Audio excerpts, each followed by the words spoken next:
ہر قسم کی حمد، ہر قسم کی تعریف اللہ سبحانہ و تعالیٰ کے لیے ہے، جو بہت مہربان، نہایت رحم فرمانے والا ہے، کرم نواز ہے، احسان فرمانے والا ہے۔ اس نے ہمیں اسلام کے نور کی طرف ہدایت دی اور ہمیں قرآن سکھایا اور علم اور ایمان کے راستے کی طرف ہماری رہنمائی کی۔ سب تعریف اللہ کے لیے ہے، بہت زیادہ تعریف، پاکیزہ اور بابرکت تعریف، جسے ہمارا رب پسند فرمائے اور اس سے راضی ہو جائے۔ ہماری آج کی گفتگو کا عنوان ہے فتنوں کے دور میں ایمان کی حفاظت، کیونکہ ہماری زندگی میں ایمان سب سے زیادہ قیمتی چیز ہے۔ اگر ایمان ہے تو دنیا میں بھی دل میں سکون ہے، راحت ہے، اطمینان ہے۔ اگر ایمان سلامت ہے تو موت کے بعد کے بھی سارے مرحلے آسان ہیں، ہمیشہ کی زندگی بھی اچھی ہے۔ اور اگر ایمان نہیں تو پھر کچھ بھی نہیں۔ سب سے بڑا مفلس اور فقیر وہ ہے جس کے پاس ایمان نہیں، اور سب سے زیادہ خوش قسمت وہ ہے جس کے پاس ایمان ہے۔ اس لیے ہمیں اپنے ایمان کی حفاظت اپنے مال، اپنی جان، اپنی اولاد، اپنی ہر چیز سے زیادہ کرنی ہے۔ ہم ایسے دور میں رہ رہے ہیں کہ جس میں بہت زیادہ فتنے ہیں۔ فتنے کا کیا مطلب ہے؟ آزمائش، بہت سی آزمائشیں، اور ان کی وجہ سے ہمارے ایمان کو ہر وقت خطرہ لاحق رہتا ہے۔ میڈیا کا دور ہے، سوشل میڈیا کا دور ہے، جس کی وجہ سے فتنوں کی تعداد میں اور زیادہ اضافہ ہو گیا ہے۔ طرح طرح کے خیالات ہیں، طرح طرح کے نظریات ہیں۔ وہ باتیں جو ہم نے اپنے ماں باپ سے سیکھی، وہ دین اور ایمان جو ہم نے ورثے میں پایا، آج اسی پہ شک کیا جا رہا ہے، اور وہی دین و ایمان جو ہم نے اپنے بچوں کو سکھایا اور ان کو اس کی تعلیم دی، وہ ایسے ماحول میں اس ایمان کو ہی کھوتے چلے جا رہے ہیں اور اپنے دین کا نقصان کر رہے ہیں۔ لہٰذا اس میں تو کوئی شک کی بات ہی نہیں کہ ہر طرف سے فتنوں نے ہمیں گھیرا ہوا ہے، لیکن اس میں وہ کیا چیزیں ہو سکتی ہیں کہ جن کے ساتھ ہم اپنے ایمان کی حفاظت کر سکتے ہیں۔ ہماری زندگی اگر دیکھا جائے تو ویسے بھی سراسر ایک امتحان ہے، آزمائش ہے۔ الذی خلق الموت والحیات لیبلوکم، کہ وہ جس نے موت اور زندگی کو بنایا تاکہ تمہارا امتحان لے، تمہاری آزمائش کرے۔ کس بات کا امتحان؟ ایکم احسن عملا، کہ تم میں سے احسن عمل کس کے ہے، تم میں سے اچھے کام کون کرتا ہے۔ لہٰذا یہ امتحان تو جس دن ہم دنیا میں آئے تھے اس دن سے شروع ہو چکا ہے اور موت تک یہ جاری رہتا ہے، بلکہ کامیابی کا انحصار اس پر ہے کہ ہمارا خاتمہ کس پر ہوتا ہے۔ کیونکہ حدیث سے پتہ چلتا ہے کہ ایک شخص ساری زندگی نیک عمل کرتا ہے لیکن مرنے سے پہلے کچھ ایسے کام کرتا ہے کہ اس کا خاتمہ بالخیر نہیں ہوتا۔ تو اس لیے یہ فکر کی بات ہے، اور ہمیں اس بات کو ایکسپٹ کر لینا چاہیے کہ ہم سب امتحان میں ہیں۔ یہ دنیا ایک بہت بڑا ایگزامینیشن ہال ہے جس میں ہمارے ہر ایکشن کو، ہماری ہر حرکت کو نوٹ کیا جا رہا ہے کہ ہم کرتے کیا ہیں۔ دنیا کا جب کوئی امتحان دیتے ہیں، آپ ایگزامینیشن ہال میں ہوتے ہیں، آپ 3 گھنٹے میں 4 گھنٹے میں جتنا بھی آپ کا ٹائم ہوتا ہے اس میں آپ جو لکھتے ہیں اس کے بعد آپ آزاد ہوتے ہیں، باہر آ کے آپ فارغ ہو گئے۔ لیکن اس دنیا میں موت تک ہم فارغ نہیں ہو سکتے، ہم اس وقت تک امتحان ہی امتحان میں ہیں۔ لہٰذا بہت ضروری ہے کہ ہم اس بات کا جائزہ لیں کہ ہم اپنے وقت کو کیسے گزار رہے ہیں۔ یہ ایسا نہیں کہ ہمارا امتحان صرف بازار میں ہوتا ہے، یہ ایسا نہیں کہ ہمارا امتحان کسی مسجد میں ہوتا ہے، یہ امتحان ہمارے گھر میں بھی ہے، یہ بازار میں بھی ہے، یہ کسی مال میں بھی ہے، یہ کسی شادی گھر میں بھی ہے، اور یہ مسجد میں بھی ہے۔ ہر لمحہ ہمارے اوپر ایسے کیمراز فٹ ہیں کہ جو ہمارے صرف ظاہر کو نہیں، ہمارے باطن کو بھی کھنگال رہے ہیں کہ ہم کرتے کیا ہیں۔ اس لیے بہت ضروری ہے کہ ہم بہت محتاط زندگی بسر کریں، سوچ سمجھ کر زندگی بسر کریں، اور خاص طور پر ایسے دور میں جس میں اب آزمائشیں ہی زیادہ باقی رہ گئی ہیں، فتنے ہی زیادہ باقی رہ گئے ہیں۔ معاویہ رضی اللہ عنہ کہتے ہیں کہ میں نے نبی صلی اللہ علیہ وسلم سے سنا، آپ فرما رہے تھے دنیا میں صرف آزمائش اور فتنہ ہی باقی رہ گیا ہے۔ یہ 1400 سال پہلے نبی صلی اللہ علیہ وسلم نے فرمایا کہ دنیا میں اب آزمائش اور فتنہ ہی باقی رہ گیا ہے، اور خاص طور پر قیامت کے قریب فتنے زیادہ سے زیادہ ظاہر ہوں گے۔ اس کی بھی نبی صلی اللہ علیہ وسلم نے پیشن گوئی فرما دی۔ صحیح بخاری کی روایت ہے، آپ نے فرمایا قیامت اس وقت تک نہ آئے گی جب تک علم دین اٹھ نہ جائے گا، یعنی لوگوں کی دین کے علم سے کوئی دلچسپی نہیں رہے گی، زلزلوں کی کثرت ہو جائے گی، زمانہ جلدی جلدی گزرنے لگے گا۔ ہم سب ایکسپیرینس کرتے ہیں کہ وقت جو ہے پتہ ہی نہیں چلتا۔ اب 23 آپ دیکھیں کہ شروع ہوا ہے اور یہ سال تو لگتا ہے کچھ اور بھی تیزی سے گزر گیا ہے، آدھا سال گزر چکا ہے اور دوسرے حصے میں داخل ہو چکے ہیں اور پتہ نہیں وقت کدھر جا رہا ہے۔ پھر فرمایا اور فتنے فساد پھوٹ پڑیں گے اور حرج کی کثرت ہو جائے گی، اور حرج سے مراد قتل ہے، اور تمہارے درمیان مال و دولت کی اتنی کثرت ہوگی کہ ابل پڑے گا، یعنی لوگوں کے پاس مال و دولت بہت کثرت سے آ جائے گا۔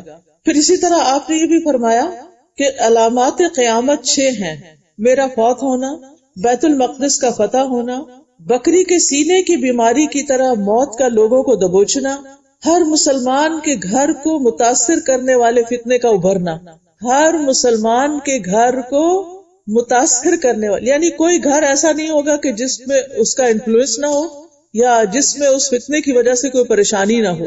آدمی کو 1000 دینار دیے جائیں تو اس کا خاطر میں نہ لانا، یعنی یہ تو کچھ پیسہ ہی نہیں، یہ تو کچھ مال ہی نہیں، کم سمجھنا۔ اور روم کی غداری اور اسی کے جھنڈوں کے نیچے چلیں گے اور ہر جھنڈے کے نیچے 12,000 افراد ہوں گے۔ یہ کچھ اور باتیں ہیں جو آئندہ اللہ بہتر جانتا ہے کہ کس طرح سامنے آتی ہیں، لیکن باقی چیزیں تو ہم نے دیکھ لی۔ پھر اسی طرح آپ نے یہ بھی فرمایا کہ فتنے جو ہیں بارش کے قطروں کی طرح اتریں گے۔ اسامہ بن زید رضی اللہ عنہ روایت کرتے ہیں کہ نبی صلی اللہ علیہ وسلم مدینہ کے ٹیلوں میں سے ایک ٹیلے پہ چڑھے، یعنی اوپر جگہ پہ چڑھے، فرمایا جو کچھ میں دیکھتا ہوں کیا تم بھی دیکھتے ہو؟ صحابہ نے کہا نہیں، ہمیں تو کچھ نظر نہیں آ رہا۔ آپ نے فرمایا میں فتنوں کو دیکھ رہا ہوں جو بارش کے قطروں کی طرح تمہارے گھروں کے اندر داخل ہو رہے ہیں۔ یعنی نبی صلی اللہ علیہ وسلم تو اللہ کے رسول تھے، خاص چنے ہوئے بندے تھے، تو ان کو کچھ ایسی چیزیں بھی دکھائی جاتی تھی جو ایک عام انسان نہیں دیکھ سکتا۔ تو آپ نے فتنوں کو گرتے ہوئے دیکھا کہ ہر گھر میں داخل ہو رہے ہیں۔ اسی طرح آپ نے فرمایا مجھے تمہارے متعلق ان گمراہ کن خواہشات کا سب سے زیادہ فکر ہے، اندیشہ ہے، جن کا تعلق پیٹ اور شرمگاہ سے ہوتا ہے، اور گمراہ کن فتنوں کا بھی ڈر ہے کہ تمہیں فتنے حق سے ہٹا دیں گے، دین سے ہٹا دیں گے، تمہارا ایمان لے جائیں گے۔ اسی طرح ہم دیکھتے ہیں کہ ہمارا دشمن شیطان بھی فتنہ برپا کرنے کے لیے روزانہ اپنے لشکر بھیجتا ہے۔ جابر رضی اللہ عنہ کہتے ہیں کہ رسول اللہ صلی اللہ علیہ وسلم نے فرمایا بے شک ابلیس اپنا تخت پانی پر بچھاتا ہے، پھر وہ اپنے لشکر روانہ کرتا ہے، اس کے سب سے زیادہ قریب وہ ہوتا ہے جو سب سے بڑا فتنہ ڈالتا ہے۔ یعنی ابلیس کے لشکر ہیں اور وہ دنیا میں اپنے لشکر بھیجتا ہے، اور ابلیس سے سب سے زیادہ قریب کون ہے؟ جو سب سے بڑا فتنہ پرداز ہے۔ ان میں سے ایک آ کر کہتا ہے میں نے فلاں فلاں کام کیا، وہ کہتا ہے تم نے کچھ نہیں کیا۔ پھر ان میں سے ایک آ کر کہتا ہے میں نے فلاں کو اس وقت تک نہیں چھوڑا یہاں تک کہ اس کے اور اس کی بیوی کے درمیان تفریق کرا دی، طلاق دلوا دی۔ اور کہا جاتا ہے کہ اب طلاق کی ریشو شادیوں سے بھی زیادہ ہو گئی ہے، بچے شادی نہیں کر رہے اور جو کر رہے ہیں وہ سیٹل نہیں ہوتے، بس وہ اس کو اپنے قریب کرتا ہے اور کہتا ہے تم سب سے بہتر ہو جو میاں بیوی کو لڑا کر آئے ہو، پھر وہ اسے اپنے ساتھ لگا لیتا ہے، یعنی اس کو اپنے گلے سے لگا لیتا ہے۔ تو اس سے آپ اندازہ لگائیں کہ کس قدر یہ فتنہ عام ہے کہ اچھے بھلے میاں بیوی کے درمیان چھوٹی چھوٹی باتوں پر آپس کی لڑائی جھگڑا اور آپس کی نوک جھونک اور بدمزگی اور ایسی چیزیں کہ جس کی وجہ سے ان کے باہمی تعلقات خراب ہو جاتے ہیں۔ تو سوال یہ پیدا ہوتا ہے کہ فتنہ ہے کیا؟ فتنہ ہر وہ معاملہ ہے، ہر وہ چیز فتنہ ہے جو آپ کو اللہ سبحانہ وتعالی سے اور اللہ کی اطاعت سے دور کر دے۔ یعنی ہر انسان کے لیے وہ چیز فتنہ ہے، چاہے وہ آپ کا سیل فون ہو، چاہے وہ آپ کے بچے ہوں، چاہے وہ آپ کا اسپاؤس ہو، چاہے وہ آپ کی جاب ہو، چاہے وہ آپ کا کوئی شوق ہو، کوئی ہابی ہو، ہر وہ چیز، دوبارہ سن لیجئے کہ ہر وہ چیز، ہر وہ معاملہ جو آپ کو اللہ سبحانہ وتعالی سے دور کر دے اور اللہ تعالیٰ کی اطاعت سے دور کر دے۔ آپ غور کیا کیجئے کہ وہ کون سے کام ہوتے ہیں، وہ کون سی چیزیں ہوتی ہیں کہ جن کی وجہ سے آپ کی نماز دیر سے ہوتی ہے، یا نماز قضا ہو جاتی ہے یا آپ نماز لیٹ کر دیتے ہیں۔ ہو سکتا ہے وہ آپ کو کوکنگ کا شوق ہو سکتا ہے وہ آپ کو گھومنے پھرنے کا شوق ہو سکتا ہے وہ آپ کو شاپنگ کا شوق ہو یعنی کون سی چیز ہے؟ ہم میں سے ہر شخص جب کوئی بات سنے تو وہ اپنے آپ کو انالائز کرے. عام طور پر ہوتا ہی ہے کہ جب ہم لیکچر میں جاتے ہیں تو جو بات ہم سنتے ہیں ہم سوچتے ہیں یہ فلاں ہوتا نا اس کو بڑا فائدہ ہوتا، یہ تو اس کے سننے کی تھی، یہ تو فلاں کے لیے ہے، یہ میں فلاں کو جا کے اب بتاؤں گی میں یہ سن کر آئی ہوں. اور ہم اپنے لیے نہیں سوچتے کہ یہ ہمارے لیے ہے. علم کا فائدہ سب سے زیادہ خود ہماری اپنی ذات کو ہونا چاہیے. ہم جو کچھ بھی سیکھیں سب سے پہلے خود فائدہ اٹھائیں اور پھر اس کے بعد دوسروں کو فائدہ پہنچائیں. اگر ہم نے خود کھا لیا تو پھر دوسروں کو کھلانا آسان ہوگا. جو چیز ہم خود نہیں کھا رہے ہوں اور ہم دوسروں کو کہ آپ کھا لیں تو وہ کوئی پرواہ نہیں کرتا. لیکن اگر ہم اپنا ایکسپیرینس بتاتے ہیں کہ میں نے اس کو بہت ہی مزے کا پایا ہے اور مجھے اس سے بہت فائدہ ہوا، تو دوسرے کے کان کھڑے ہو جاتے ہیں، اچھا چلے میں بھی دیکھتا ہوں، میں بھی کچھ کرتا ہوں، میں بھی چکھ کے دیکھ لیتا ہوں. تو اس لیے علم بھی دوسروں پر، بات بھی دوسروں پر وہ اثر کرتی ہے جس پر ہم خود عمل کر رہے ہوتے ہیں.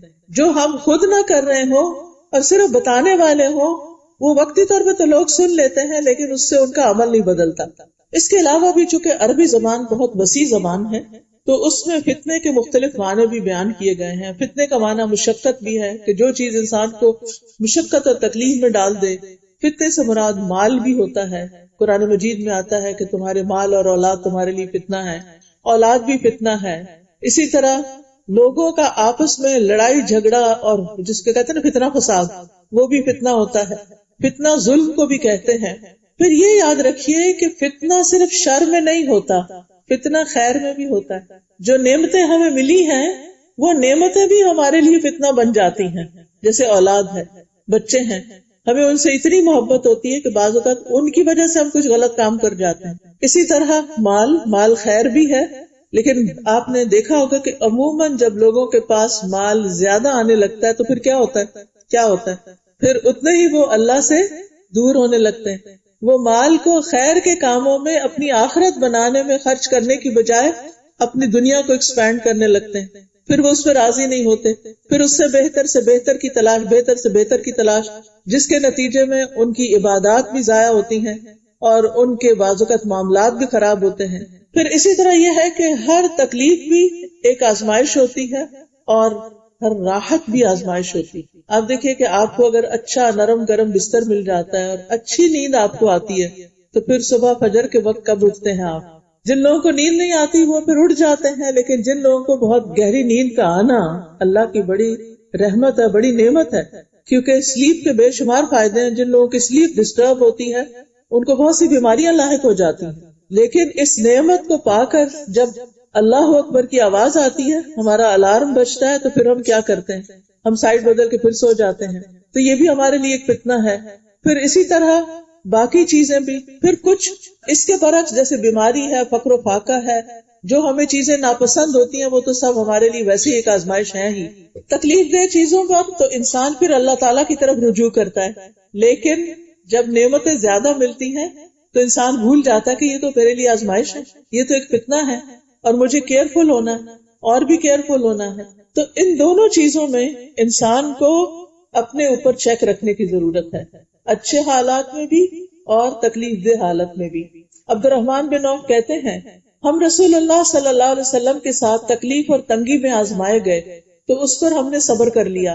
اس کے بعد کشادگی کی حالت اور خوشی میں آزمائے گئے تو ہم صبر نہ کر سکے. یعنی تکلیف سے زیادہ راحت ہمارے لیے آزمائش بن گئی.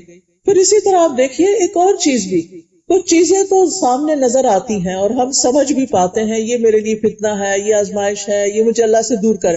دیکھیں ایک ہی کرائیٹیریا آپ نے رکھنا ہے سامنے کہ کون سی چیز مجھے اللہ سے دور کر رہی ہے. کیا وہ کوئی انسان ہے، دوست ہے، کوئی مال ہے، کیا چیز ہے، کوئی شوق ہے. تو الرٹ ہو جانا ہے. جہاں بھی آپ اس کی وجہ سے اللہ سے دور ہو رہے ہیں، کوئی نافرمانی کا کام کر رہے ہیں، جو اللہ کو ناراض کرنے والا کام کر رہے ہیں، کچھ چیزیں تو نظر آتی ہیں. لیکن ایک بات اور بھی یاد رکھیے کہ کچھ چیزیں نظر بھی نہیں آتی. کچھ فتنے ہمیں دکھائی بھی نہیں دیتے، کچھ فتنوں کا ہمیں پتہ ہی نہیں چلتا کہ یہ ہمارے لیے فتنہ ہے. وہ تو اور بھی خطرناک بات ہے.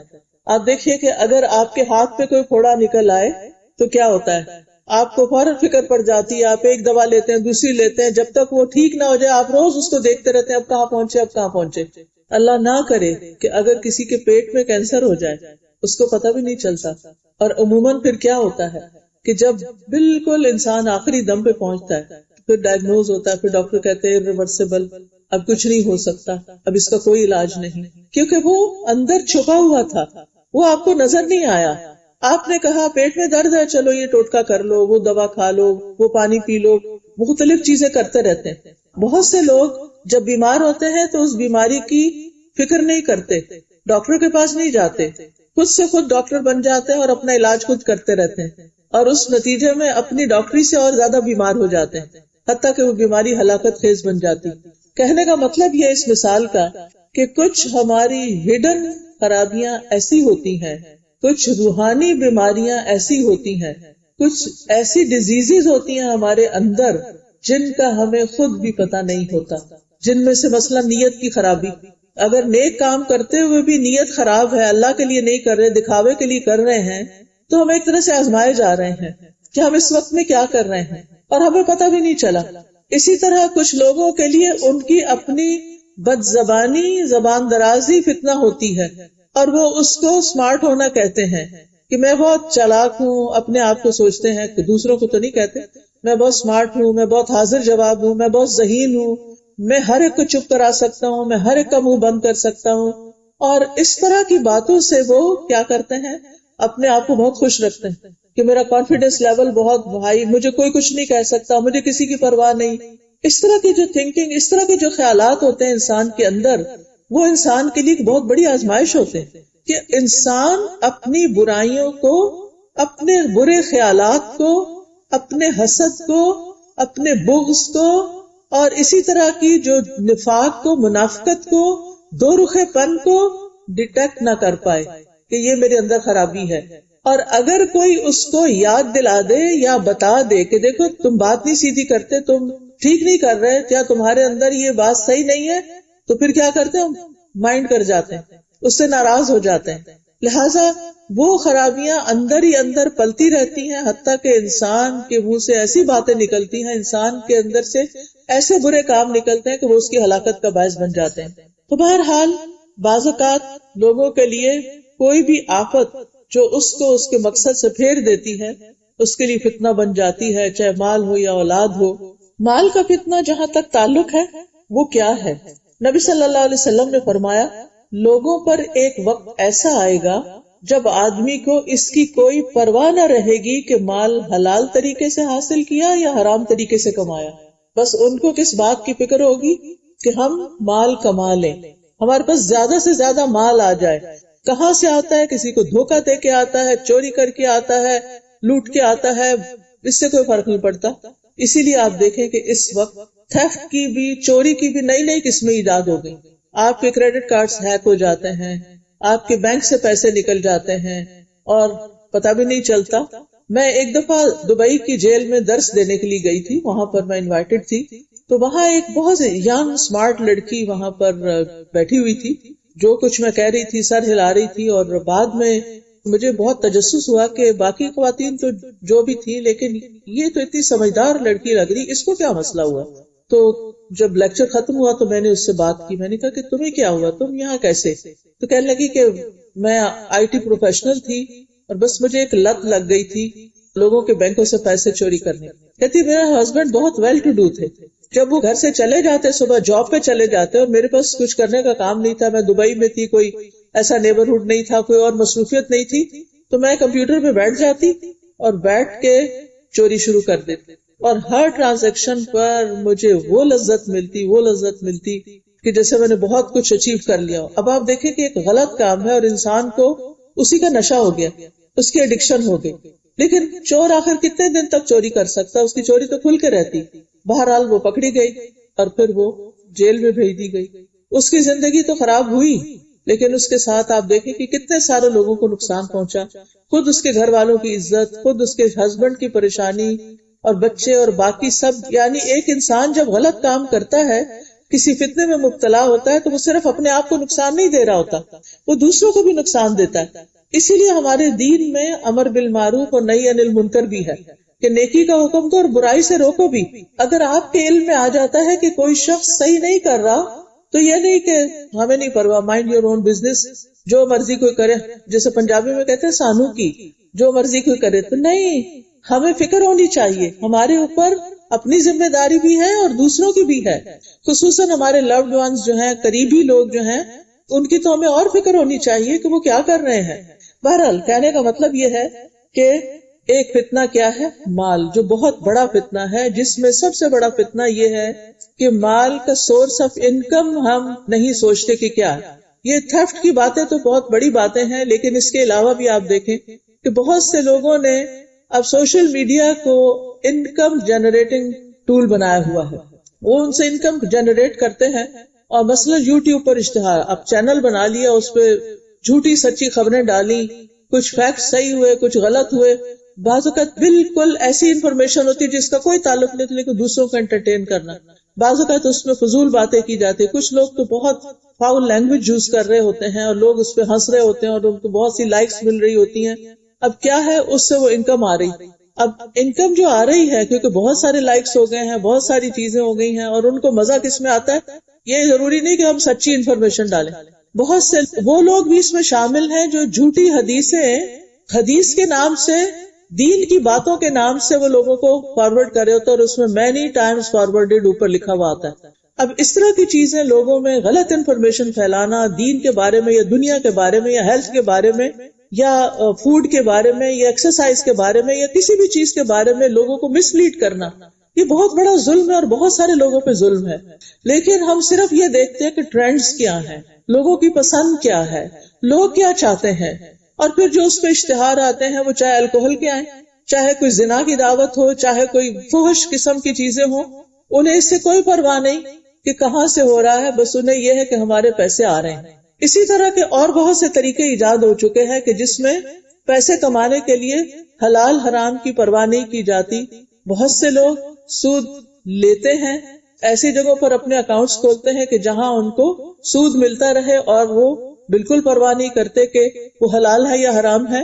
آپ دیکھیے کہ قرآن مجید میں بہت سے گناہوں کا ذکر ہے، ان کی سزاؤں کا بھی ذکر ہے، لیکن جتنی سخت سزا سود کے اوپر بتائی گئی ہے اتنی کسی اور چیز پر نہیں. اور وہ کیا ہے کہ جو اس حکم کو سن کے باز نہیں آتا اللہ اور اس کے رسول سے جنگ کے لیے تیار ہو جائے. کس میں ہمت ہے کہ اللہ کا مقابلہ کرے؟ لیکن یہ بھی ایک آزمائش ہے، یہ بھی ایک فتنہ ہے. پھر اسی طرح یہ ہے کہ ایسی گیمز بنانا، ایسی گیمنگ کرنا، بہت سے لوگ اس کو جوئے کی طرح کھیل رہے ہوتے ہیں اور اس سے پیسے بنا رہے ہوتے ہیں. یعنی کوئی یہ جاننے کی زحمت نہیں کرتا کہ یہ طریقہ حلال ہے یا حرام ہے، بس اس بات کی فکر ہے کہ کتنے پیسے بن گئے. پھر اسی طرح کچھ لوگ تو ڈائریکٹ جوئے میں انوالو ہیں، وہ لاٹری کھیلتے رہتے ہیں اور ان کو اس کی ایڈکشن ہو جاتی ہے، اور افسوس یہ ہے کہ خود مسلمان اس کام میں شریک ہے. پھر اسی طرح ایسی چیزیں بیچتے ہیں جیسے نشہ کی چیزیں بیچنا، ویپ بیچنا، شیشہ، سگریٹ اور اس طرح کی چیزیں کہ جو لوگوں کی ہیلتھ کے لیے بھی نقصان دہ ہیں اور ہمارے دین میں بھی منع ہے. یاد رکھیے قیامت کے دن مال کے بارے میں سوال کیا جائے گا. حدیث میں آتا ہے کہ انسان کے قدم اس وقت تک میدان حشر سے ٹل نہیں سکیں گے جب تک کہ 4 باتوں کا جواب نہ دے دے. مال کہاں سے کمایا، کہاں سے آیا پیسہ، اور کہاں خرچ کیا، خرچ کہاں کیا، اس کا بھی سوال. ہم سمجھتے ہمارا مال ہے نا، ہم جو چاہے خریدیں، ہم اس سے حلال خریدیں، حرام خریدیں، کہیں بھی اس کو استعمال کریں، سو واٹ، ہمارا پیسہ نا، ہمارا پیسہ ہماری مرضی. نہیں، ہمارا دین پیسے کے خرچ کرنے کے معاملے میں بھی ہم پر چیک رکھتا ہے کہ انہوں نے خرچ کہاں کیا. ابھی تو بینکس کے ذریعے اور ٹرانزیکشنز کے ذریعے ٹرینڈز دیکھے جا رہے ہیں نا کہ کریڈٹ کارڈ کے ذریعے کہ لوگ زیادہ زیادہ کہاں سپینڈنگ کرتے ہیں اور پھر اس کے مطابق چیزیں تیار ہوتی ہیں. بزنسز اس پہ چل رہے ہیں، مارکیٹنگ کا ایک ذریعہ ہے یہ. لیکن آپ دیکھیے کہ قیامت کے دن اس پر بھی پوچھا جائے گا کہ خرچ کہاں کیا، کس کو دیا، اچھے کام میں دیا یا نہیں دیا. قرآن مجید میں آتا ہے وَآتِ ذَا الْقُرْبَى حَقَّهُ وَالْمِسْكِينَ وَابْنَ السَّبِيلِ. یہ ان لوگوں کے لیے بہتر ہے، یعنی آتِ ذَا الْقُرْبَى حَقَّهُ وَالْمِسْكِينَ، رشتہ دار کو اس کا حق دو، چاہے وہ غریب ہے، امیر ہے، والدین کو دو، اولاد کو دو، رشتہ داروں کو دو، بیوی کا نان نفقہ دو. وَآتِ ذَا الْقُرْبَى حَقَّهُ وَالْمِسْكِينَ، اور اس کے بعد پھر مسکینوں کی خبر لو، جو تمہارے رشتہ داروں میں یا ویسے ضرورت مند ہیں ان کو دو، اور وابن السبیل، مسافروں کو دو. ذالک خیر، یہ ان کے لیے بہتر ہے. یریدون وجہ اللہ، جو اللہ کا چہرہ چاہتے ہیں، جو قیامت کے دن اللہ کی ملاقات کی امید رکھتے ہیں اور وہ اللہ سبحانہ تعالیٰ کو دیکھ کر خوش ہونا چاہتے ہیں. کیونکہ جب اللہ تعالیٰ کو دیکھ لیں گے تو اس کے بعد کوئی خوشی، کوئی چیز اس جیسی نہیں لگے گی انسان کو. اور پھر آپ دیکھیے کہ مومن اپنے مال میں حرام کی ملاوٹ سے بھی بچتا ہے. ایک ہے پیور حلال، ایک ہے پیور حرام، اور ایک ہے مکس آمدنی. تو مومن کو اس سے بھی بچ کے رہنا چاہیے. مال کے فتنے میں ایک چیز اور مینشن کروں کہ مال کو صرف اپنی ذات پہ خرچ کرنا بھی ایک فتنہ ہے. کیونکہ اب آپ دیکھیں کہ بچے کماتے ہیں، وہ ان کا مال ہے، وہ اپنے اوپر خرچ کریں گے. میاں کماتا ہے، اس کا اپنا مال ہے. بیوی کماتی ہے، اس کا اپنا مال ہے، اور دوسروں کا حق نہیں دیکھتے یا پھر اللہ کے راستے میں نہیں دیتے. آپ دیکھیں کہ اس وقت جتنی مسلمانوں کی کمیونٹی ہے، کیا ان کے لیے مساجد میں جگہ پوری ہے؟ کیا ان کے لیے انف اسلامک سکولز ہیں اپنے بچوں کے دین ایمان کو محفوظ کرنے کے لیے؟ کیا ان کے لیے ان کے بچوں کی دین اور ایمان کی حفاظت کے لیے ایسے پروگرامز کو اسپانسر کیا جاتا ہے کہ جس سے ان کے بچے واقعی کچھ سیکھ سکے، کوالٹی کی چیزیں سیکھ سکے؟ کیونکہ ہمیں اس طرف خرچ کرنے کا خیال ہی نہیں آتا. ہم چاہتے ہیں کہ باقی ہم جہاں بھی خرچ کریں، ہالیڈیز پر ہزاروں ڈالر خرچ کر دیں، لیکن جب دین کے راستے میں خرچ کرنے کی بات آتی ہے تو پہلا سوال پوچھتے ہیں کیا اس میں زکوٰۃ لگتی؟ پہلا سوال. یعنی آپ دیکھیں یہ آپ اللہ کو دے رہے ہیں، اللہ کے راستے میں. کیا آپ اپنے کسی پیارے کو زکوٰۃ دیں گے؟ اپنے بچے کو زکوٰۃ دیں گے؟ کبھی بھی نہیں. اپنے بچے پہ تو اپنا سب سے زیادہ پسندیدہ مال خرچ کریں گے. مائیں کیا کرتی ہیں؟ اپنی جیولری سنبھال کے کس کے لیے رکھ دیتی ہیں؟ اپنے ہی بچوں کے لیے. خود پہننے کا شوق بھی ہوتا ہے تو کہیں نہیں، گھس جائے گی، خراب ہو جائے گی، یہ بچوں کے کام آئے گی. ہم اپنے لیے اور اپنے بچوں اور اپنے خاندان کے لیے تو یہ کرتے ہیں، لیکن جب مسجد میں دینے کی باری آتی ہے، ابھی ریسنٹلی الہدا مسجد کا کارپیٹ چینج کرنا تھا، تو جو ہی اناؤنس ہوا تو لوگوں نے پوچھا کہ کیا زکوٰۃ لگے گی اس میں؟ میں نے کہا مسجد کو زکوٰۃ دو، اللہ کے گھر کو زکوٰۃ دو. کیونکہ ہم اس کے علاوہ سمجھتے ہی نہیں کہ اس مال میں اور بھی حق ہے کسی کا، زکوٰۃ کے علاوہ بھی حق ہے. حدیث میں آتا ہے کہ انسان کے مال میں زکوٰۃ کے علاوہ بھی حق ہے، لیکن ہم اس حق کا خیال ہی نہیں کرتے. اور یہ بھی ایک فتنہ ہے کہ اپنی ذات پہ تو خرچ کرنا، لیکن اپنے رشتہ داروں پہ خرچ نہیں کرنا.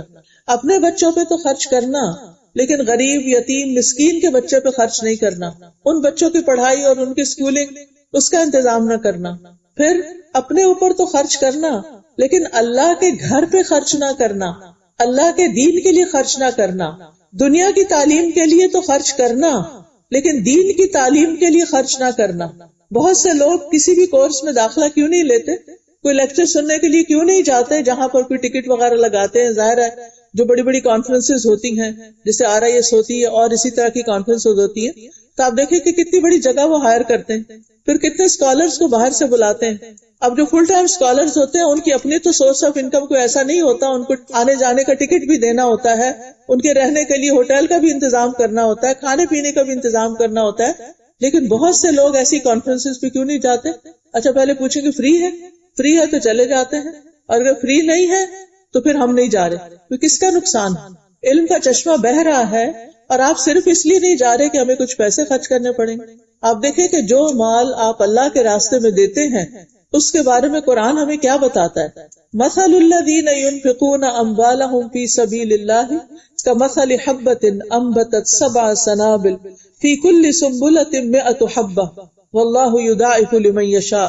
ان لوگوں کی مثال جو اللہ کے راستے میں مال دیتے ہیں، یعنی مسجد کو دیتے ہیں، کسی مدرسہ کو دیتے ہیں، کہ دین کے کاز کے لیے دیتے ہیں، کوئی اسلامک لٹریچر بانٹتے ہیں، کوئی اور اسی طرح کے کام کرتے ہیں.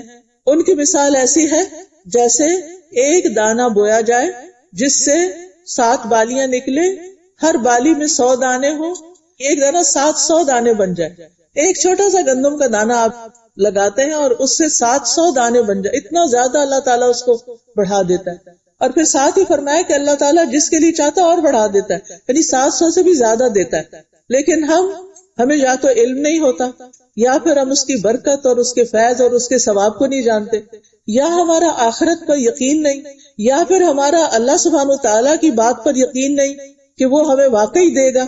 کیونکہ جہاں ہمیں یقین ہوتا ہے کہ یہاں انویسٹ کرنے سے آپ کی آمدنی میں اضافہ ہوگا، ہم بے دریغ انویسٹ کر دیتے ہیں. لیکن جہاں یہ ہے کہ پتہ نہیں ہوگا کہ پتہ نہیں، تو پھر ہم سوچتے ہیں اچھا 50-50 ہے، اچھا کر لیتا ہوں، اچھا نہیں، اچھا کر لوں، اچھا نہیں، اسی ڈاواڈول کی سچویشن میں رہتے ہیں. لیکن جہاں یقین ہو، اور اللہ سے بڑھ کے سچی بات کس کی ہو سکتی، جہاں یقین ہوتا ہے وہاں ہم وہ کام خوشی سے پھر کر لیتے ہیں. اور ایسے لوگ کل قیامت کے دن اپنے اجر سامنے پائیں گے، یعنی اللہ تعالیٰ کے ہاں. پھر اسی طرح مال کے علاوہ ایک اور چیز فتنہ ہے، اور وہ ہے عہدوں کا فتنہ. عہدہ، قیادت، لیڈرشپ. آپ دیکھیے کہ اکثر جو مسلمانوں کی آرگنائزیشنز ہوتی ہیں وہ فلرش کیوں نہیں کر پاتی، وہ آگے کیوں نہیں بڑھ پاتی؟ بنیادی وجہ کیا ہوتی ہے؟ وہ لیڈرشپ کا شوق، اور پھر اس کی لیگ پولنگ، اور پھر آپس کے جھگڑے، فساد. کتنی مسجدیں ایسی ہوں گی جن کا آپ نے شاید سنا ہو کہ ان کے جو چلانے والے ہیں، بورڈ ممبرانز ہیں، ان میں اختلاف ہے، لڑائی جھگڑے ہیں. مسجد کے نمازیوں میں آپس میں گروہ بندی بنی ہوئی ہے، یا اسی طرح جو اسلامک ادارے ہیں، آرگنائزیشنز ہیں، ان کے اندر فتنہ فساد ہے. یہ ایک بہت بڑا فتنہ ہے. ہم دین کا کام کسی عہدے کے لیے نہ کریں، نمایاں ہونے کے لیے نہ کریں کہ میری کوئی سے بنے، مجھے لوگ پسند کریں، میری لیڈرشپ ہو، میں لوگوں کو کنٹرول کروں. ہرگز بھی یہ تمنا نہیں ہونی چاہیے. حدیث میں آتا ہے سید القوم خادمہم، جو قوم کا سردار ہوتا ہے وہ تو ان کا خادم ہوتا ہے، اس کو تو خدمت کرنی ہوتی ہے، اسے تو دوسروں کے کام آنا ہوتا ہے. لیکن بہت سے لوگ اس لڑائی میں، اس چپکلش میں نیکی کا کام ہی چھوڑ دیتے ہیں، بد دل ہو کے وہ ادارہ ہی چھوڑ دیتے ہیں اور اپنے آپ کو ودرا کر لیتے ہیں. اور پھر شیطان اس چیز کو اتنا خوشنما بنا کے پیش کرتا ہے کہ لوگ کوئی کام کرنا ہی نہیں چاہتے جب تک ان کو کوئی پوزیشن نہ ملے، اور اس چیز کے شوق میں رہتے ہیں. اور پھر پاور کنٹرول، کہ پاور ہماری ہو، ہمارا کنٹرول ہو، ہماری سے ہو، ہماری مرضی ہو. اب آپ خود سوچیں کہ جس کام میں کوئی ٹیم ورک نہیں ہوتا، جس میں کوئی مشورہ نہیں ہوتا، جس میں ایک دوسرے کا خیال نہیں رکھا جاتا، پھر اس کام میں برکت کہاں سے ہو سکتی ہے؟ پھر اسی طرح یہ ہے کہ ایک اور فتنہ جو علم کا فتنہ ہے. علم کے فتنے میں کیا ہے کہ صرف دکھاوے کا علم حاصل کرنا، یعنی بڑی بڑی ڈگریاں صرف اس لیے لی جا رہی ہیں کہ اگر ڈگری بڑی ہوگی تو رشتہ اچھا ہوگا، اس کا کوئی یوز نہیں. بعض بچیاں ڈاکٹر بن جاتی ہیں لیکن ایک دن بھی پریکٹس نہیں کرتی. اب وہ آپ دیکھیں کہ ماں باپ نے فیس دی، یا آپ نے قرضہ اٹھایا، یا کسی بھی طرح جو کیا، اس کے بعد آپ نے اس علم کو استعمال ہی نہیں کرا. یہ وبال جاننے کہ آپ نے اپنے دن اور رات کتابیں پڑھ پڑھ کے لگائی، ایکسپیریمنٹس کیے، گورنمنٹ نے آپ پہ خرچ کیا، آپ نے خود اپنے پہ کیا، ماں باپ نے کیا، اپنے آپ کو ایک مصیبت میں ڈالے رکھا، اور پھر اس کے بعد آؤٹ کم کیا ہوا؟ نتیجہ کیا نکلا؟ کچھ بھی نہیں.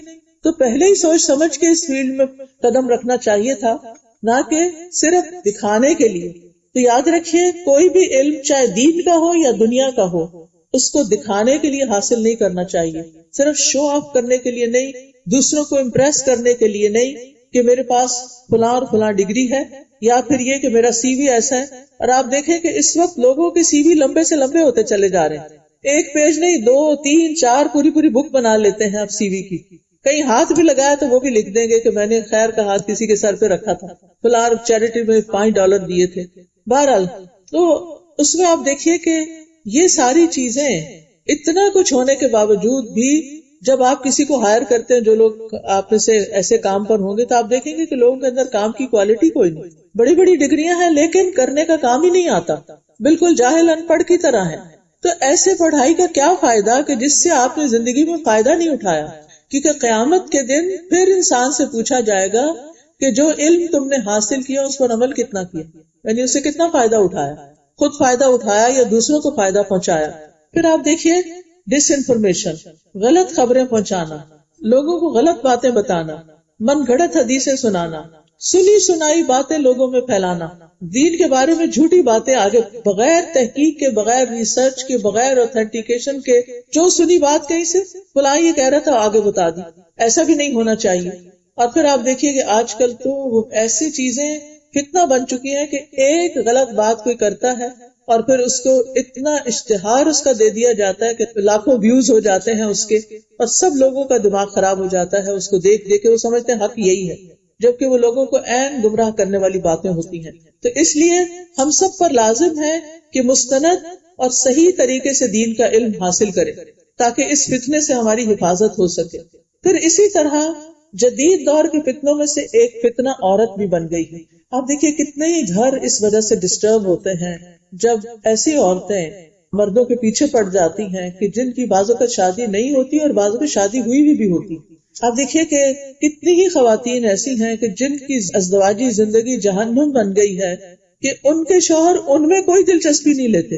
بیوی سے بات کرتے ہیں تو ڈانٹ ڈپٹ کے، اور باہر کی عورتوں سے بات کرتے ہیں تو ہنس ہنس کے. پھر آپ دیکھیے کہ گھر میں بھی آتے ہیں تو موبائل ساتھ ہے، واش روم میں جا رہے ہیں تو موبائل ساتھ ہے، کمرے میں آ رہے ہیں تو چاہتے مجھے پرائیویسی چاہیے، میرے آفس کا بہت کام ہے، اور پھر موبائل کھول کے بیٹھ جاتے ہیں.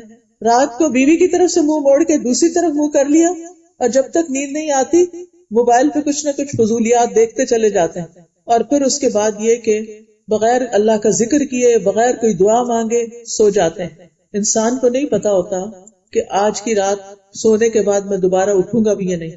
ہم سو کے جب اٹھتے ہیں تو دعا کرتے ہیں، الحمدللہ الذی احیانا بعد ما اماتنا والیہ النشور.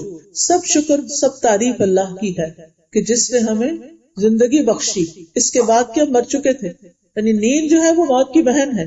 اسی طرح آپ دیکھیے کہ فون پر سکرولنگ کا فتنہ، اس کے بارے میں ایک ریسرچ آئی ہے کہ ایک عام انسان دن میں 90 منٹ سکرولنگ کرتا ہے. بس آپ بیٹھے ہیں کسی بھی مارکیٹ پر، پہلے تو مارکیٹ جانا پڑتا تھا نا، گھر میں ہی مارکیٹ، ہاتھوں میں مارکیٹ سے کیا آ رہا ہے اور کیا ٹرینڈز ہیں، کیا نیا نکلا ہے.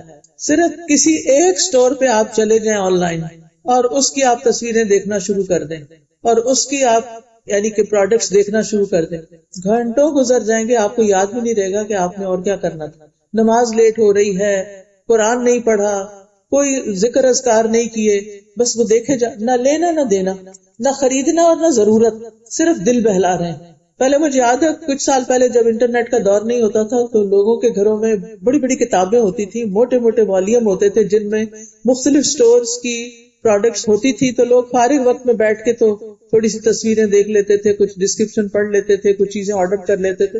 لیکن اب تو وہ چیز بھی ختم ہو گئی، اس سے بڑا فتنہ آ گیا کہ موبائل کے اندر ہی سب کچھ ہے. اسی طرح پھر آپ دیکھیے کہ کچھ لوگ دیکھ ایک چیز رہے ہوتے ہیں لیکن اس کے ساتھ ہی اور کیا آ جاتا ہے، کوئی ایسا اشتہار آ جاتا ہے، فحش چیز آ جاتی، بالکل ننگی عورتیں، ننگی چیزیں آ جاتی. آپ کو معلوم ہے کہ ہمیں اللہ تعالیٰ نے مردوں کو بھی اور عورتوں کو دونوں کو اپنی نگاہوں کی حفاظت کا حکم دیا.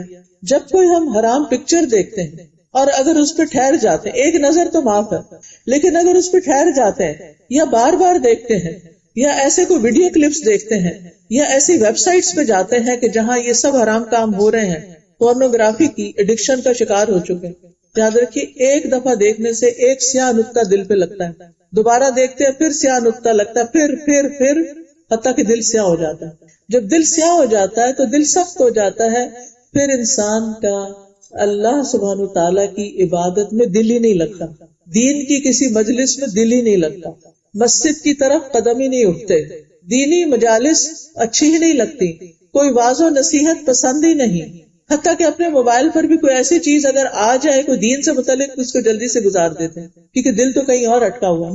یہ بہت بڑا فتنہ ہے آج کے دور کا. اور پھر آپ دیکھیے کہ انسان ایسی چیزیں دیکھتا ہے، بھول کے بھی دیکھ بیٹھے، اگر بھول کے بھی دیکھ بیٹھے تو ہونا کیا چاہیے، استغفر اللہ پڑھنی چاہیے. اللہ میری تو کوئی نیت نہیں تھی، یہ چیز ایسے ہی میرے سامنے آ گئی، اللہ مجھے بچائے، میں اب نہیں دیکھوں. پھر اسی طرح آپ دیکھیے کہ ایک اور فتنہ جو ہے آج کے دور میں وہ اپنی جنس کو بدلنے کا، اور یہ چیز بہت عام ہوتی جا رہی. کبھی بچپن میں آپ نے کبھی نہیں سنا ہوگا، وہ مجھے یاد ہے کہ ہم بچپن میں پڑھتے تھے فلاں لڑکی لڑکا بن گئی تو ہم بڑے حیران ہوتے تھے کہ یہ کیسے ہو گیا. لیکن اب آپ دیکھیں کہ کس طرح یہ چیز اتنی عام ہوتی جا رہی ہے کہ یعنی اس کے اندر اتنی ایکسیپٹنس ہوتی چلی جا رہی ہے کہ اس کو کوئی برا بھی نہیں سمجھ رہا. اور پھر آپ دیکھیے کہ کچھ لوگ جو ایک پروسیجر سے گزرتے ہیں کچھ دنوں کے بعد ان کا موڈ پھر بدل جاتا ہے اور اب وہ اس کو ریورس کرنا چاہتے ہیں. اللہ کی تخلیق پہ راضی نہیں، جو اللہ نے ہمیں دے دیا، جو اللہ نے ہمیں بنا دیا، ہمارا کیا کام ہے کہ ہم اس پر راضی رہیں. ٹھیک ہے اگر کسی کے دل میں کچھ اور خیالات آ رہے ہیں تو یہ شیطانی وسوسے بھی تو ہو سکتے ہیں نا، کیونکہ شیطان ہمارا دشمن ہے. اگر ایسے کچھ خیالات آ رہے ہیں تو ان کی اصلاح کی جا سکتی ہے، اور شیطان تو ہر طریقے سے انسان کو گھیرنے کی کوشش کرتا ہے.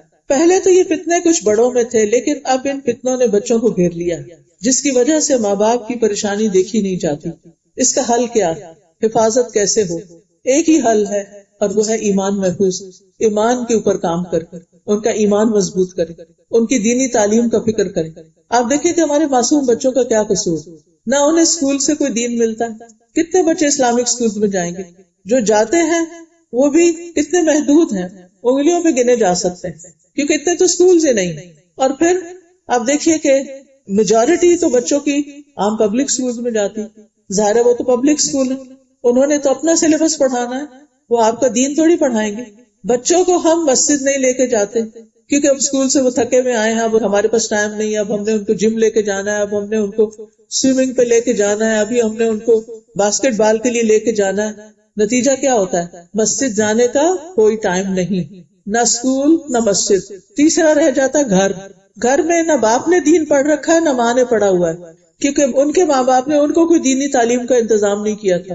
جو بچپن میں کئی اسکولوں میں اسلامیات وغیرہ پڑھ لی, اس کے علاوہ کچھ نہیں سیکھا. اب سوچئے کہ اس نیکسٹ جنریشن کا حال کیا ہوگا, جس کو نہ دین پڑھے ہوئے ماں باپ ملے, کہ گھر میں بھی کوئی دینی تعلیم نہیں ملی, سوائے ڈانٹ ڈپٹ کے اٹھو نماز پڑھ لو, یہ رٹ لو وہ رٹ لو. نہ گھر میں کچھ ملا نہ مسجد میں کچھ ملا.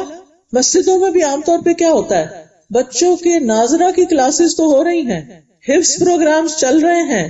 کتنی مساجد میں بچوں کو قرآن سمجھانے کا بھی کوئی راستہ نکلا ہوا ہے, کوئی طریقہ ہے, بہت کم, نہ ہونے کے برابر.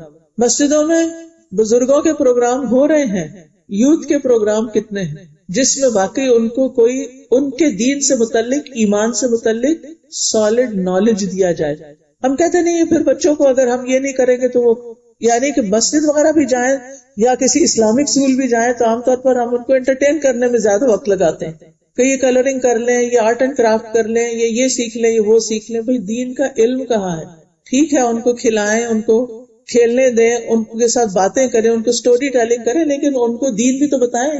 آپ سروے کر کے دیکھ لیجئے کہ آپ ان سے پوچھئے کہ ایمان کے ارکان کتنے ہیں, بچے نہیں بتا سکیں گے. ان کو پوچھئے کہ اسلام کے ارکان کتنے ہیں, بچے نہیں بتا سکتے. یہ تو بنیادی 2 اینٹیں ہیں نا. اور تیسری احسان کیا ہے, جبریل علیہ السلام آئے تھے یہ 3 کوسچن لے کے نبی صلی اللہ علیہ وسلم سے پوچھنے, دین سکھائیے. ہمارا دین ان 3 چیزوں کے اندر, ایمان اور عبادات, اللہ کے ساتھ تعلق, اور احسان بندوں کے ساتھ تعلق. تو جب ہمارے بچے دین کے علم کو جانیں گے ہی نہیں. سلمان رشدی کا نام آپ کو سنا ہوگا, سب کو معلوم ہے, وہ بیسیکلی انڈین مسلم تھا. وہ اپنے ایک ویڈیو کلپ میں کہتا ہے کہ بچپن میں میرے فادر مجھے مسجد لے جاتے تھے, ساری نماز عربی میں ہوتی تھی اور مجھے کچھ سمجھ نہیں آتی تھی. پھر عید کا خطبہ ہوتا تھا تو میں پوچھتا تھا یہ کیا کر رہے ہیں, وہ بھی عربی میں ہوتا تھا. میرے والد کہتے جو یہ کر رہے ہیں نا بس ویسے ہی کرتے جاؤ, یعنی ویسے ہی ایکشنز کر لو. تو میں نے سوچا کہ جن باتوں کی مجھے سمجھ نہیں آتی میں اس دین کو کیوں اختیار کروں, تو میں نے دین چھوڑ دیا کیونکہ مجھے سمجھ ہی نہیں آتی تھی. آج کتنے ہی بچے یہ کہتے ہیں کیا عربک میں قرآن پڑھنا ضروری ہے, کہتے ہیں نا. مجھ سے تو بہت سے بچوں نے پوچھا کیا عربک میں پڑھنا ضروری ہے, ہمیں کچھ سمجھ تو آتا نہیں. اسی لیے آپ دیکھیے کہ سمجھے بغیر پڑھے جا رہے ہیں. ماں باپ خوش ہم نے ختم کروا دیا, ناظرہ پڑھا دیا, اب برکت ہو جائے گی, لیکن ان کو کوئی پتہ نہیں اس کا مطلب کیا ہے. یہاں کے بچے آنکھیں بند کر کے چیزیں نہیں لیتے, وہ فتنوں سے گرے ہوئے ہیں, ان کے بہت سے چیلنجز ہیں. آپ کو انہیں ٹائم دینا ہے, آپ کو ان کو وقت دینا ہے, آپ کو انہیں محبت دینی ہے, آپ کو انہیں اسلام کی خوبصورت تصویر دکھانی ہے, آپ نے انہیں اللہ کی معرفت, اللہ کی پہچان دینی ہے, آپ نے ان کو پروفٹ کی سٹوری سنانی ہے, پروفٹ کی سنت بتانی ہے, آپ نے ان کو آخرت کے بارے میں بتانا ہے, آپ نے ان کو قرآن کا مطلب سمجھانا ہے. یہ سب کرنے کے لیے کیا آپ کو خود علم کی ضرورت ہے؟ کوئی اور وہ نہیں سکھا سکتا جو آپ اپنے بچے کو دے سکتے ہیں, کیونکہ آپ اس کا مزاج سب سے زیادہ سمجھتے ہیں. آپ کو پتا ہے میرا یہ بچہ ایک بات کو کس طریقے سے سمجھتا ہے. اسی لیے کچھ بچے ایسے ہوتے ہیں وہ کسی اور کے قابو آتے ہی نہیں. آپ اچھے سے اچھا ٹیچر رکھ کے دیں, ہزاروں ڈالر خرچ کریں, ان بچوں نے کچھ نہیں سیکھنا ان سے, انہوں نے آپ سے ہی سیکھنا. وہ آپ سے جواب چاہتے ہیں, وہ آپ سے پوچھنا چاہتے ہیں. کیا آپ ان کے جواب دینے کے قابل ہیں؟ اور اگر نہیں تو کیا اپنے قابلیت کو بڑھانا نہیں چاہیے؟ کیا ہمیں خود دین کو نہیں سیکھنا چاہیے؟ تو میں آپ سب مدرس کو, گرینڈ مدرس کو, سب کو اس بات کی دعوت دیتی ہوں کہ آپ کتنی بھی مصروف ہیں, اپنا ایک وقت اسی طرح بلاک کریں جیسے آپ اپنے بزنس کے لیے وقت بلاک کرتے ہیں کہ یہ دینا ہی دینا ہے ورنہ کہاں سے کھائیں گے, یا آپ اپنی جاب کے لیے ٹائم نکالتے ہیں. ایسے ہی دین سیکھنے کے لیے مستقل بنیادوں پر لازمن ٹائم نکالیں، سیکھیں، اور سیکھ کر خود اپنے بچوں کو سکھائیں، خود ان کو بتائیں، محبت سے بتائیں، پیار سے بتائیں، ان کو ان کے خاندان کے بارے میں بتائیں، ان کو اسلام کی ہسٹری کے بارے میں بتائیں، تاکہ آپ کے بچے کانفیڈنٹ مسلمز ہوں، ورنہ قیامت کے دن جواب دینا ہوگا۔ قرآن مجید میں اللہ تعالیٰ فرماتے ہیں یا ایھا الذین آمنوا قوا انفسکم واہلیکم نارا، اے لوگو جو ایمان لائے ہو، اپنے آپ کو اور اپنے اہل و عیال کو آگ سے بچاؤ۔ ایمان والوں سے کہا جا رہا ہے خود کو بھی آگ سے بچاؤ، اپنے بچوں کو بھی آگ سے بچاؤ۔ کیسی ہے وہ آگ؟ وقودھا الناس والحجارہ، جس کا ایندھن، جس کا فیول انسان اور پتھر ہوں گے، پتھروں کی آگ، سخت گرم۔ علیہا ملائکۃ غلاظ شداد، جس میں بہت سنگ دل ترش روح فرشتے مقرر ہوں گے۔ لا یعصون اللہ ما امرہم، اللہ ان کو جو حکم دے گا اس کی نافرمانی نہیں کریں گے۔ وَيَفْعَلُونَ مَا يُؤْمَرُونَ، وہی کریں گے جس کا اللہ انہیں حکم دے گا۔ کسی پہ ترس نہیں کھائیں گے وہ فرشتے۔ ہمارے لیے لمحہ فکریہ ہے کہ ہمیں اپنے ایمان کو بھی بچانا ہے اور اپنے بچوں کے بچوں، اپنی آئندہ نسلوں کے ایمان کی بھی حفاظت کرنی ہے۔ اگر ایمان نہیں تو سب کچھ لٹ گیا، کوئی مال کام نہیں آئے گا، کوئی اولاد کام نہیں آئے گی، کوئی چیز کام نہیں آئے گی اگر ہمارے ایمان میں خلل آ گیا۔ اس لیے بہت ضروری ہے کہ بچہ کتنا بھی بڑا ہو، 30 سال کا ہو گیا کوئی بات نہیں، بٹھائیں اس کو پیار سے، پکڑے اس کا ہاتھ پہ چومیں، بیٹا مجھے تمہاری بہت فکر کس بات کی؟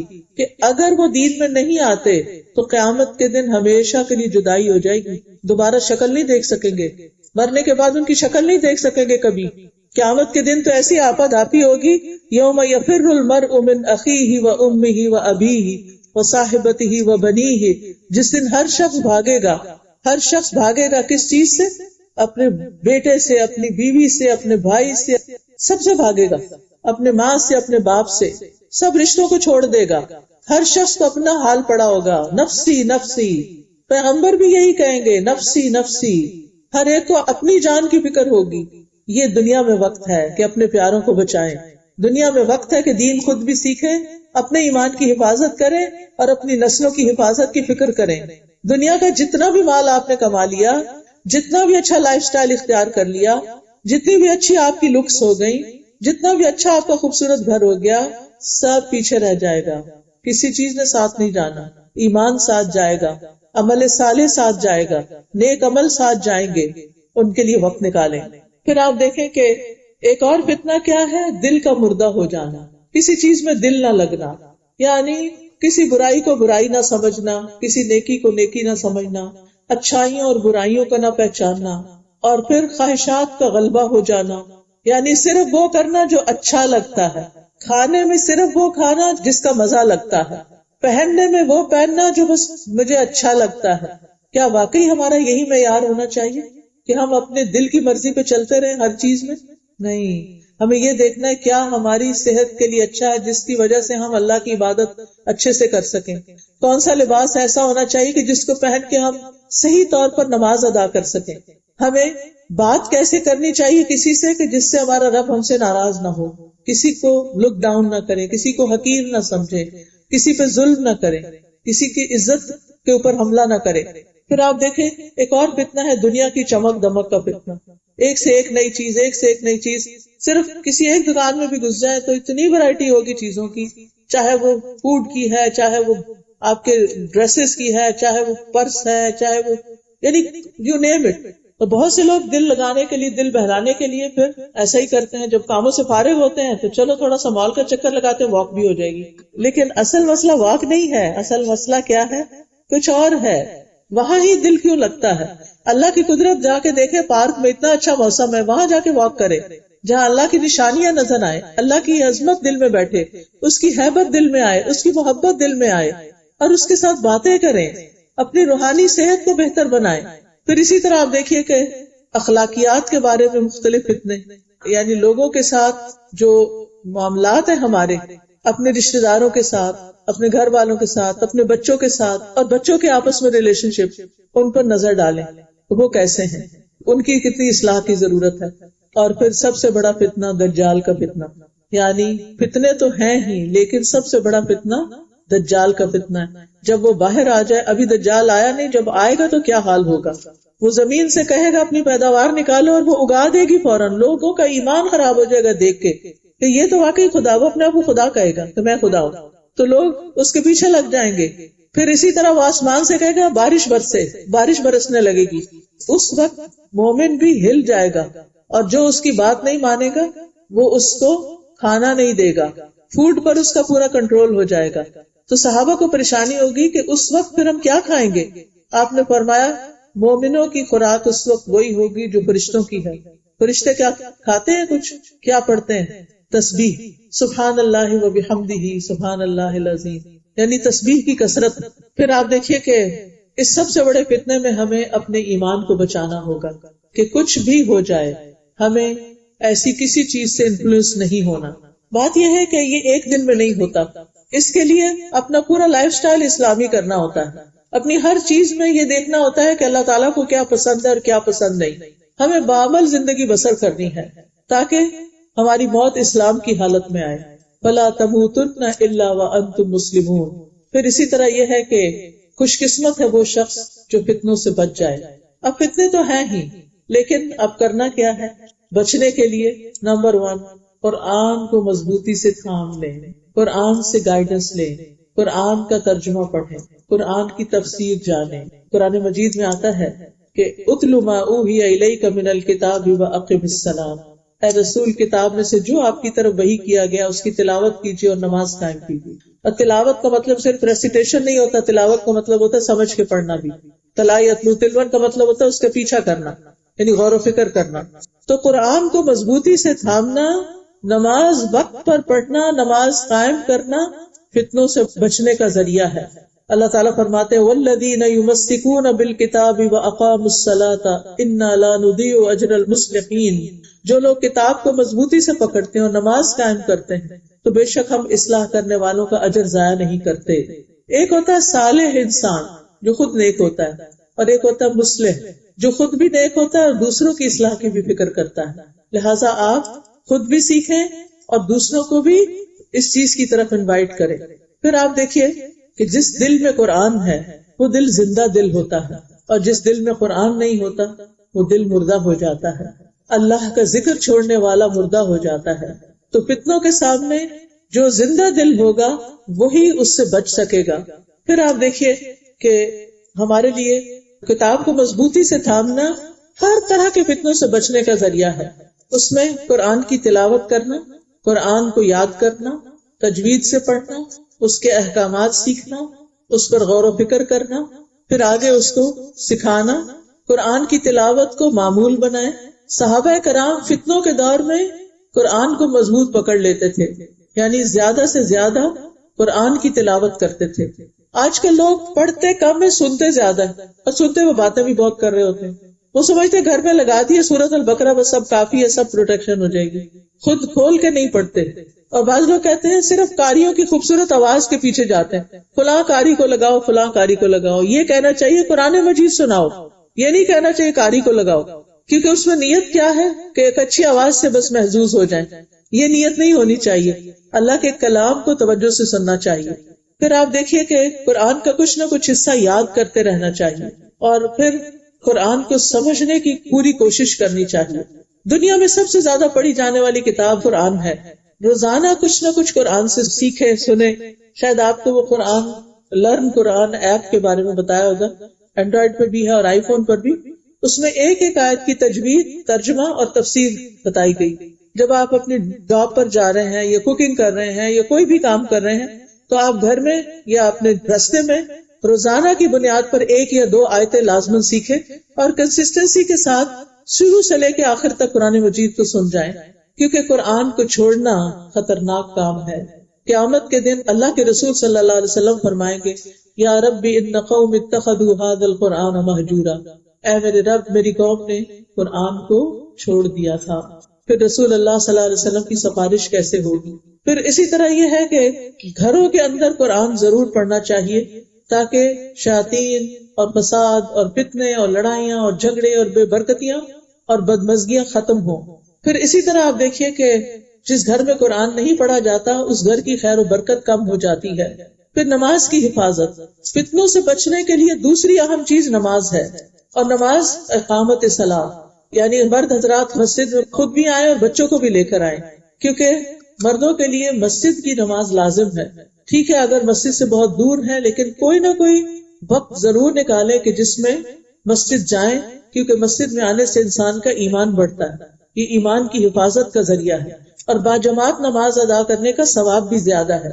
پھر اسی طرح یہ ہے کہ نوافل کو گھر میں ادا کرنا چاہیے۔ میں پڑھ رہی تھی ایک واقعہ کسی کا کہ ایک بوڑھا شخص ایک شیخ کے پاس آیا، کہنے لگا شیخ میرے گھر میں بہت لڑائی جھگڑا ہوتا ہے، بہت فتنہ فساد ہے، مجھے کوئی طریقہ بتائیں کہ میں اس کو کیسے ٹھیک کروں، بچے بہت لڑتے ہیں آپس میں۔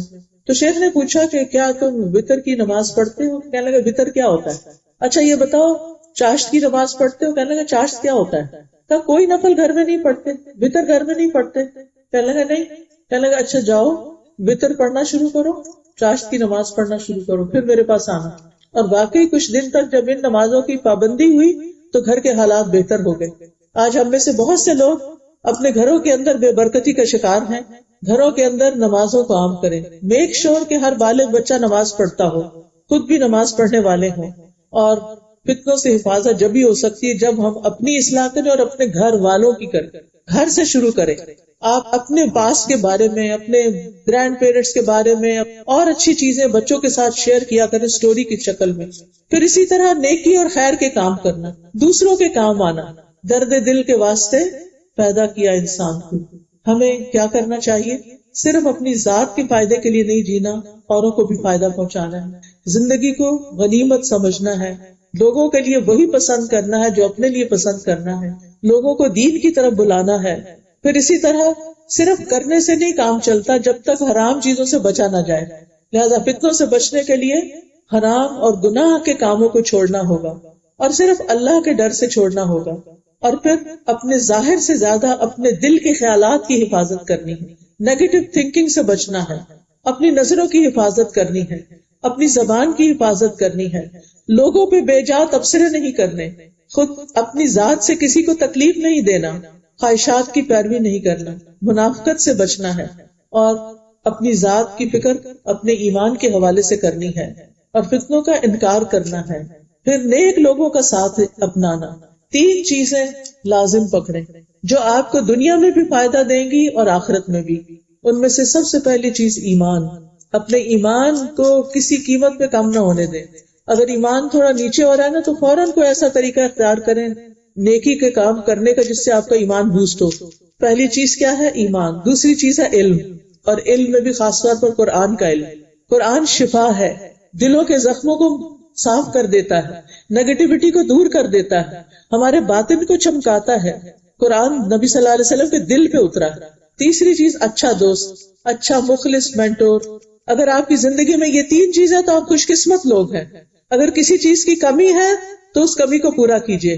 فتنوں سے حفاظت کے لیے 3 چیزیں اختیار کیجیے۔ نیک لوگوں کی مجلس اختیار کیجیے، ان کے پاس بیٹھیے، ان کے پاس جائیے، اہل ایمان کی مجلس تلاش کیجیے، اور بری دوستیاں اور برے ماحول اور ایسے لوگوں کو چھوڑ دیجیے جو آپ کو دین سے دور کرنے والے، آپ کے ایمان میں خلل ڈال رہے ہیں۔ اور پھر آخری چیز دعا کرنا، خوب خوب دعائیں کرنا کہ اللہ سبحانہ تعالی ہمیں فتنوں سے محفوظ رکھے، ہماری آزمائشوں کو دور کر دے، ہمیں اپنا قرب عطا کرے۔ اللہم انی اعوذ بک من الفتن ما ظہر منها وما بطن۔ اے اللہ ہم فتنوں سے تیری پناہ مانگتے ہیں، خواہ وہ نظر آ رہے ہیں یا چھپے ہوئے ہیں۔ اے اللہ تو ہماری حفاظت فرما۔ اللہ توکلنا ربنا لا تجعلنا فتنة للقوم الظالمین ونجنا برحمتک من القوم الکافرین۔ ربنا علیک توکلنا والیک انبنا والیک المصیر۔ ربنا لا تجعلنا فتنة للذین کفروا واغفر لنا ربنا انک انت العزیز الحکیم۔ نعوذ باللہ من سوء الفتن۔ اللہم انا نعوذ بک ان نرجع على اعقابنا او ان نفتن فی دیننا۔ اے اللہ ہم اس بات سے تیری پناہ میں آتے ہیں کہ الٹے پاؤں پھر جائیں یا اپنے دین کے متعلق کسی فتنے میں مبتلا ہوں۔ اللہم انا نعوذ بک من عذاب جہنم ونعوذ بک من عذاب القبر ونعوذ بک من فتنة المحیا والممات ونعوذ بک من شر فتنة المسیح الدجال یا اللہ ہمیں ظاہری اور باطنی فتنوں سے محفوظ رکھنا، یا اللہ ہمیں مال کے فتنے سے محفوظ رکھنا، اللہ فقر اور غربت اور محتاجی کے فتنے سے محفوظ رکھنا، یا اللہ ہمیں دن اور رات کے فتنوں سے محفوظ رکھنا، یا اللہ دنیا کے فتنے سے محفوظ رکھنا، اللہ گمراہ کن فتنوں میں پڑے بغیر اپنی ملاقات کا شرف عطا کرنا، اللہ دجال کے فتنے سے ہماری حفاظت کرنا، اللہم انی اعوذ بک من الکسل والحرم والجبن والبخل وفتنة المسیح الدجال وعذاب القبر، اللہم انا نعوذ بک من عذاب القبر ومن فتنة القبر، اللہم انا نعوذ بک من فتنة النار وعذاب النار ومن شر الغنى والفقر، یا حی یا قیوم برحمتک نستغیث۔ یا اللہ جتنی بہنیں آئی ہیں ان سب کا آنا قبول فرما، یا اللہ جو کچھ بھی باتیں ہوئی ہیں ان میں سے جو صحیح ہیں وہ ہمارے دلوں پہ اتار دے، ہمارے عمل میں لا دے، اگر کوئی بات ناسمجھی میں کہہ دی ہے تو یا اللہ تو اس کو ہم سے دور کر دے، ہمارے سینے سے محو کر دے۔ یا رب العالمین ہمیں نفع مند علم عطا فرما، ہمیں پاکیزہ رزق عطا فرما، ہمیں خشوع والا دل عطا فرما، اپنے آگے گڑ گڑانے والا بنا، اللہ اپنے پہ توکل کرنا سکھا، اللہ تمام بیماروں کو صحت عطا فرما، اللہ سب کی اولاد کو ہدایت عطا فرما، اللہ سب کی اولاد کو ان کی آنکھوں کی ٹھنڈک بنا۔ یا رب العالمین جتنی بھی بہنیں آئی ہیں ان کے دلوں میں جو دعائیں ہیں، جو نیک تمنائیں ہیں، یا رب ان کو پورا کر دے، یا اللہ سب کی مشکلات آسان کر دے، یا اللہ سب کے دکھ دور کر دے، سب کے غم دور کر دے، سب کی پریشانیاں دور کر دے، یا اللہ ہمیں اپنی اولاد سے آنکھوں کی ٹھنڈک نصیب فرما، یا اللہ ہمارے سارے کام آسان فرما دے، یا اللہ ہمارے والدین پر اپنی رحمت نازل فرما، اللہ ہم سب کو حلال رزق عطا فرما، حرام سے بچا، اللہ ہمیں ان کاموں کی توفیق دے جن سے تو راضی ہو جائے، اللہ اس مسجد کو بہترین طریقے سے آباد کر دے، یا رب العالمین کی بہت بڑی مسجد بن جائے اور اس میں ہم سب کا حصہ ہو اور سب کے لیے صدقہ جاریہ ہو، یا اللہ جو لوگ اس مسجد کا انتظام کر رہے ہیں ان کو بہترین جزائے خیر عطا فرما، یا اللہ جنہوں نے اس مجلس کا اہتمام کیا ان کو بھی بہترین جزائے خیر عطا فرما، اللہ جو بہنیں چل کے آئی ہیں، سواریوں پہ آئی ہیں، اپنا وقت نکالا ہے، یا اللہ یہ سب ان کے حق میں نیکی بن جائے اور صدقہ جاریہ بن جائے۔ ربنا تقبل منا انک انت السمیع العلیم وتب علینا انک انت التواب الرحیم، وصلی اللہ تعالی علی خیر خلقہ محمد وعلی آلہ واصحابہ واہل بیتہ اجمعین برحمتک یا ارحم الراحمین۔ اچھا یہ بتانا تھا کہ یہ کتاب ہے فتنوں کے دور میں کیا کریں، یہ اس میں احادیث لکھی ہوئی ہیں، ابھی اپنے پاس ہونی چاہیے، پاکٹ سائز کتاب ہے، ایک ایک حدیث آپ پڑھیں گے تو آپ کو پتہ چلتا جائے گا کہ ہمیں اپنی حفاظت کیسے کرنی ہے۔ پھر اسی طرح یہ ہے کہ ہماری الحمدللہ 7 days a week کلاس ہوتی ہے، یو آر موسٹ ویلکم، آپ کو کچھ خرچ نہیں کرنا، صرف وہاں پہنچنا ہے، آپ آئیے، سنیے، بیٹھیے، اور اگر آپ کسی کورس میں داخلہ لینا چاہتے ہیں تو موسٹ ویلکم۔ ہماری زندگی میں بہت سی مشکلات ہوتی ہے، رزق کی تنگی ہوتی ہے، اولاد کی طرف سے پریشانی ہوتی ہے، تو استغفار کے فائدے، یہ کتاب بہت فائدہ مند ہے، اس میں آپ کو پتہ چلے گا کہ کیسی کیسی مشکلات استغفار سے حل ہوتی ہیں۔ پھر آپ دیکھیے کہ رزق میں کشادگی کی دعائیں ہیں، بعض لوگ اپنے رزق کی طرف سے پریشان ہوتے ہیں تو یہ دعائیں بہت فائدے کی ہیں۔ پھر جو قرض کے بوجھ تلے دبے ہوئے ہیں ان کے لیے یہ دعائیں بہت فائدے کی ہے، قرض سے نجات کی دعا۔ پھر شکر ادا کرنے سے نعمتیں باقی رہتی ہیں تو یہ اس کی دعائیں ہیں۔ پھر اسی طرح گھروں میں تعلیم کا انتظام ہونا چاہیے اور اس کے لیے یہ حدیث کی کتابیں اردو اور انگلش دونوں میں، قال رسول اللہ صلی اللہ علیہ وسلم اور 100 احادیث۔ پھر بہت سے لوگ دعائیں پوچھتے ہیں، جنوں سے کیسے بچیں، جادو سے کیسے بچیں، نظر بد سے کیسے بچیں، وسوسوں سے کیسے بچیں، ہمارے بچوں کی پروٹیکشن کیسے ہو۔ یہ کتاب ہر ایک کی ضرورت ہے، ایاک نستعین، اس میں یہ سارے ٹاپکس جو ہیں وہ آ جاتے ہیں، لہٰذا اس کتاب کا ہونا ہر جگہ پر بہت ضروری ہے۔ اور صبح شام کے اذکار کا کارڈ بھی موجود ہے۔ چلیے ٹھیک ہے، جزاکم اللہ خیرا، سبحانک اللہم و بحمدک، اشہد ان لا الہ الا انت، استغفرک و اتوب الیک۔